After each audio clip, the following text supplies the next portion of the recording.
So this might look like an ordinary gatefold card, however, it is a gatefold card with a bit of a twist on the inside. And actually the twist is a lot simpler than you probably think it's going to be. So let me show you. You want 3 pieces of card to start with. So your main base card that we're going to do is 10 inches by 7 inches. So I'm going to work in inches for this one.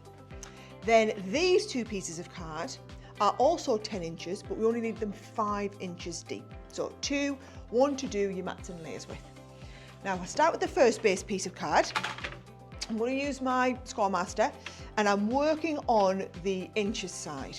So because we want it as a gatefold, if you think it's 10 inches wide, it's going to give us a 5-inch gatefold. So the halfway markers will be 2.5 inches. So I'm going to score down both sides at 2.5 inches.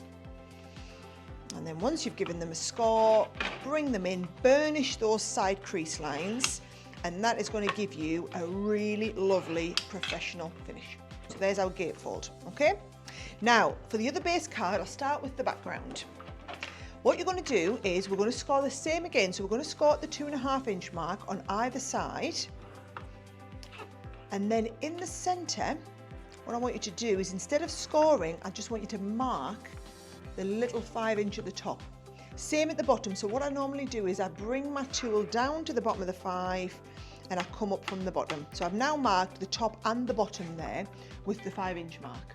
And then we're going to go diagonally from that 5 inch. This is where it's really handy to have that black line drawn down the middle.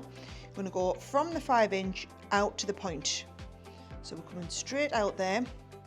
And the same on the opposite corner, we're going to go from our halfway marking at 5 inches there out to the point.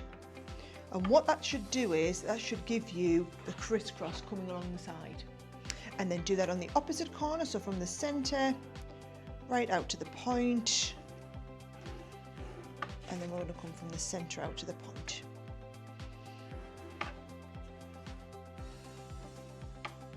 Now it's easiest to do this on both pieces of cardstock. So I'm going to do exactly the same again, but if you were wanting to just save yourself a little bit of matting and layering, what you could do is you could just skip the base one and just do it straight onto the coloured piece of cardstock, to your pattern piece of cardstock. I think it looks a little bit more professional with the matting and layering, but it's completely up to you. So take it across the diagonal.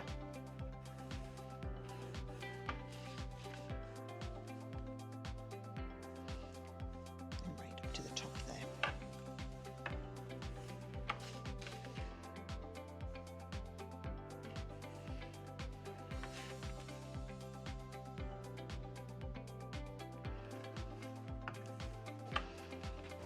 Right, now back to this base one, and you want to score and burnish all of those crease lines. And the trick when you're doing anything construction wise like this is always to fold and burnish all of your crease lines both ways.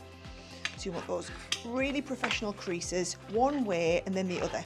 So you always fold away from yourself first, and then you're going to bring it in towards yourself afterwards.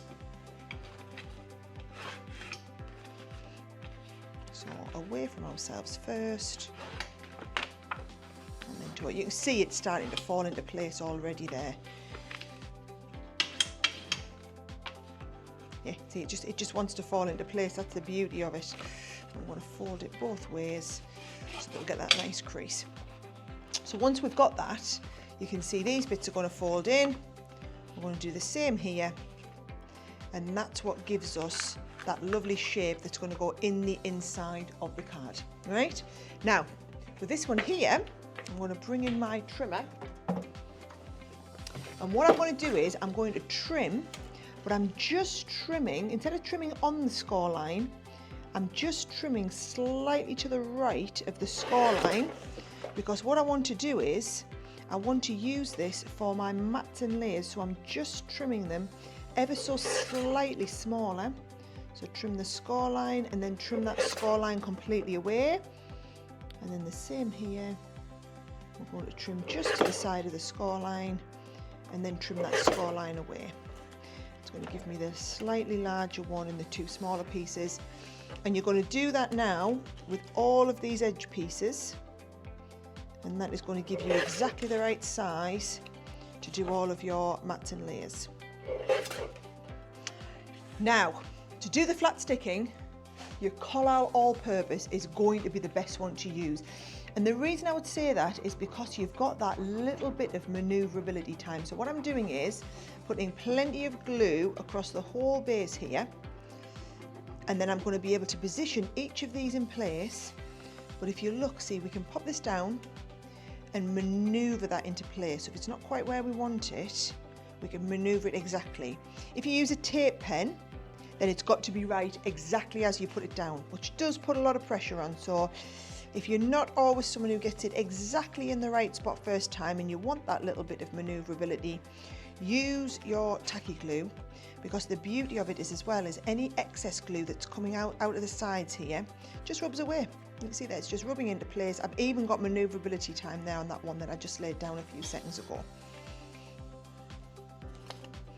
So plenty of options. And you're going to do that with the pieces on both sides.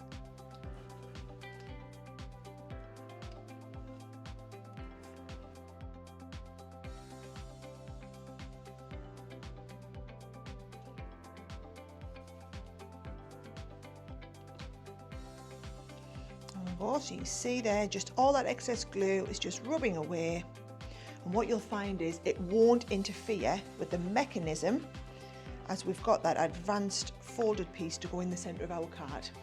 And then if I bring the card back in again, I would give myself the flexibility and the manoeuvrability of the All-Purpose, and it also acts like an extra additional layer of glue. I'm going to pop that in, manoeuvre that into place, and when I close that I can see just where we're getting that perfect. And then once that's in, you can pop glue on these two side pieces. It only takes a few seconds for that glue to dry, and it'll just mean we can get these side panels exactly where we want them.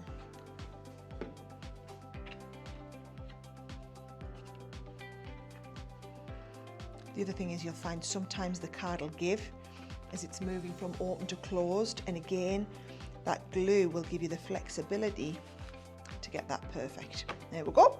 So while that's drying, I'm going to get my two front panels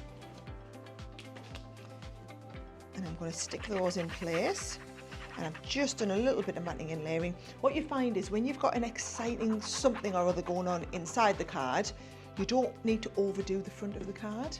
You just need to do enough decoration, because at the end of the day, nobody's going to be looking at the front, they're all going to be looking at the inside part. So you just want enough decoration that the card looks professional when you get it out of the envelope, but really it's what's going on inside there, it's going to look great. And then I've cut this little bit now. This is 3.5 inches square, and that's just going to be exactly the right size to go in the middle.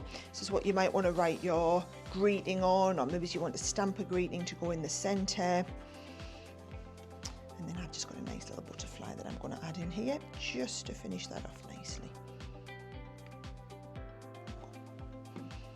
And that's how you get the expanding gatefold coming out the middle. Now I've just done a nice simple wrap for the front. So I've just cut a piece of cardstock, just about 1.5 inches deep, full length of my 12 by 12. And I'm going to wrap this around the card. So as we wrap it around, fold that over, and that's when your tape pen will come in handy. And you're just going to glue that down.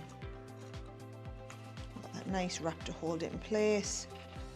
And then I've just done a nice little topper with a few foam pads on there, just to really give it that bit of dimension. I'll go across the centre. And it just gives you that lovely wrap, so that it'll keep the card together, so that when we then open it, you've got that explosion in the middle.